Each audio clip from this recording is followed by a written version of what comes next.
घरांना मान्यता, 10 लाख घरांना पहिला हप्ता, आणि आज तर हा रेकॉर्ड बघा, एका वर्षामध्ये 5 लाख घरं पूर्ण करून त्याच्या चाव्या आज आपण त्याचं वितरण केलेलं आहे. हा देशातला रेकॉर्ड महाराष्ट्राने पूर्ण केलाय. आज पुन्हा 9,000 कोटी रुपये आपल्याला मिळालेले आहेत. हे 9,000 कोटी रुपये मिळाल्यामुळे पुढच्या वर्षी शिवराजची असाच कार्यक्रम आम्ही करू. आज 5 लाख लोकांना चाव्या दिल्या, पुढच्या वर्षी 15 लाख लोकांना चाव्या आम्ही देऊ.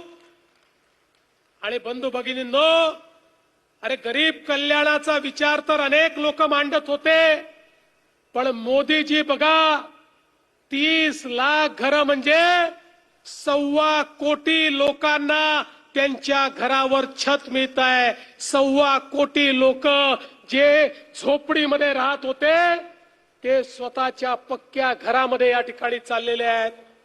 आणि म्हणून आम्ही देखील निर्णय केला, घर झालं तर ते उत्तम झालं पाहिजे, म्हणून राज्याच्या वतीनंही त्याच्यात 50,000 रुपये दिले. आणि त्यासोबत हाही निर्णय घेतला, प्रधानमंत्री आवास योजनेच्या अंतर्गत ज्याला घर मिळेल त्याला जन्मभर इलेक्ट्रिसिटी फुकट मिळाली पाहिजे, म्हणून त्याला त्या ठिकाणी सोलर करता पैसे आम्ही देतो. त्याला कधीच इलेक्ट्रिसिटीचं बिल भरावं लागणार नाही. त्यामुळे गरीबाला त्या इलेक्ट्रिसिटीच्या पैशातनंही मुक्ती देण्याचं काम आपण केलेलं आहे. एवढंच नाही तर काही लोक असे होते, अर्ज केला पण जमिनीचा तुकडा देखील नव्हता, त्यांना घर तर मंजूर झालं पण जमीन, गरीबाला त्या इलेक्ट्रिसिटीच्या पैशातनंही मुक्ती देण्याचं काम आपण केलेलं आहे.